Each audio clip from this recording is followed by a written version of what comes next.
नमस्ते जी। वैदिक राष्ट्र में आपका स्वागत है। आज का हमारा विषय है वेदों को अपना लेने से विश्व की सब समस्याओं का समाधान। आज के इस लेख के लेखक हैं वैदिक विद्वान मनमोहन कुमार आर्य, देहरादून से। आगे बढ़ने से पहले वैदिक राष्ट्र लगातार आपके लिए वेद और वेद के सिद्धांतों से संबंधित वीडियोस लेकर आता रहता है। इसीलिए हमारा आपसे निवेदन है कि वैदिक राष्ट्र के वीडियोस को लाइक करें, साथ ही साथ अपने कीमती सुझाव कमेंट करना ना भूलें। वीडियो को शेयर करें, अधिक से अधिक अपने मित्रों के साथ सब्सक्राइब का बटन दबा दें और सब्सक्राइब कर दें ताकि जब भी कोई नया वीडियो आए उसकी अपडेट सबसे पहले आप तक पहुंचे। आइए विषय की ओर चलते हैं। वेदों को अपना लेने से विश्व की सब समस्याओं का समाधान हो जाता है। आज के इस लेख के लेखक हैं वैदिक विद्वान मनमोहन कुमार आर्य, देहरादून से। हमारा विश्व अनेक देशों में बटा हुआ है। सभी देशों के अपने अपने मत, विचारधाराएं, परंपराएं आदि हैं। कुछ पड़ोसी देश में मित्रता देखी जाती है तो कहीं कहीं इन संबंधों में तनाव भी दृष्टिगोचर होता है। दो देशों का तनाव कब युद्ध में बदल जाए इसका अनुमान नहीं किया जा सकता। दो देशों में युद्ध आदि तो होते ही रहते हैं। अतीत में 2 बार विश्व युद्ध भी हो चुके हैं जिसमें जान और माल की भारी क्षति हुई थी। वर्तमान में ऐसा कोई भी देश नहीं है जिसकी अपनी कोई समस्या ना हो। वेदों का अध्ययन करने पर यह ज्ञात होता है कि समस्याओं की उत्पत्ति अज्ञान के कारण होती है।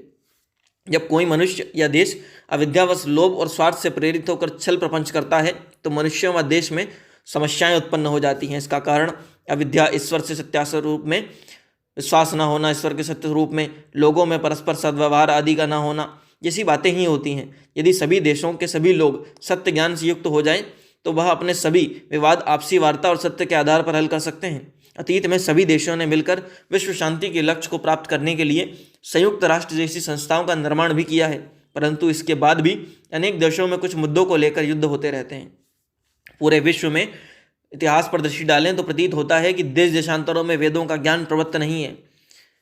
वेद ज्ञान की प्रवृत्ति न होने के कारण मनुष्य अविद्या के वशीभूत होकर असत्य का निर्णय करता है। आज विश्व में वेद ज्ञान की कमी है। वेद ज्ञान पूरे विश्व में अनेक जगहों पर नहीं है। इसके कारण असत्य निर्णय लोग करते हैं। इसमें संघर्षों की वृद्धि होती है।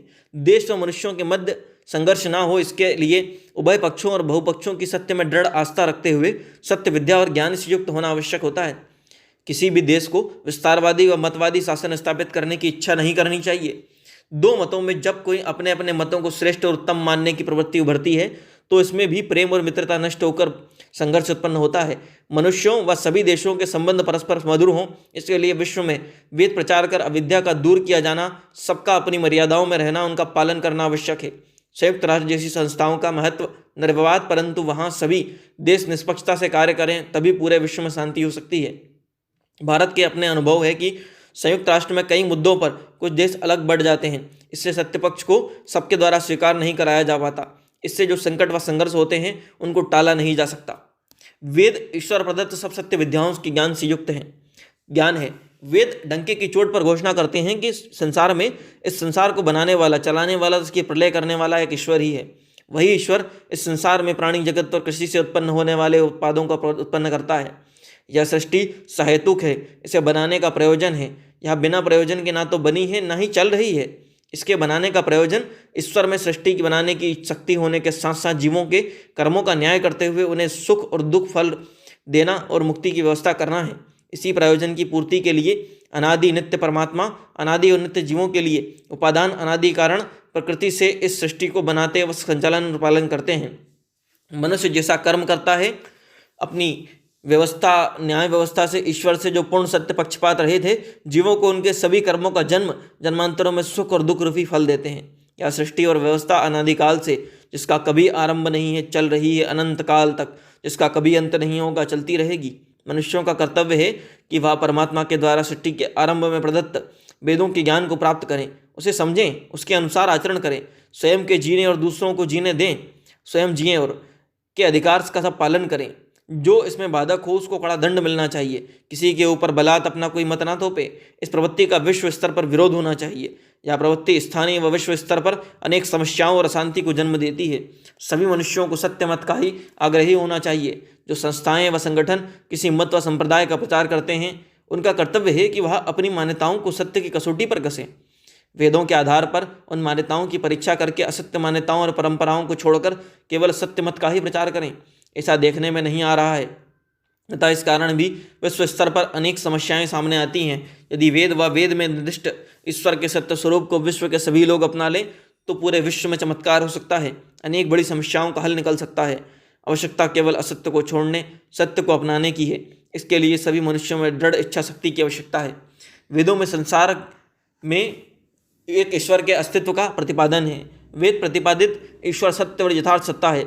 वह ब्रह्मांड विश्व में सदा सर्वदा से है और सदा सर्वदा रहेगा। उसी ने ही इस ब्रह्मांड सृष्टि को बनाया है। वही इस मनुष्यों व प्राणियों को जन्म देता और पालन करता है। वही सब मनुष्यों और जीवों के कर्मों का न्याय करता है। सबके कर्मों का सुख और दुख रूपी फल साधकों और मुमुक्षुओं को मुक्ति देता है। यदि सब मनुष्य वेद प्रतिपादित ईश्वर के सत्य स्वरूप को जान लें, उसे स्वीकार कर लें, तो वेद मत के अतिरिक्त किसी इतर मतांतर की आवश्यकता ही नहीं रहेगी। इससे संसार के सभी मनुष्यों व देशों के अनेक संघर्ष और हिंसा आदि पर नियंत्रण किया जा सकता है।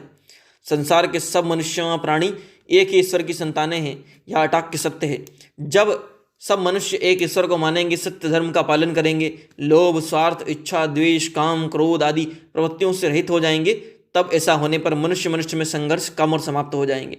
भिन्न भिन्न देशों के मध्य भी ऐसा ही होगा। लोग धर्म से प्रेम, सहयोग करना, परस्पर सुख दुख बांटना, किसी को दुख न देना, दूसरों के दुखों को दूर करना, सबका सहायक होना, अविद्या और अज्ञान को नष्ट करना, सौहार्द बढ़ाना, द्वेष को सर्वथा नष्ट करने आदि उत्तम देवी गुणों की शिक्षा देते और प्रेरणा करते हैं।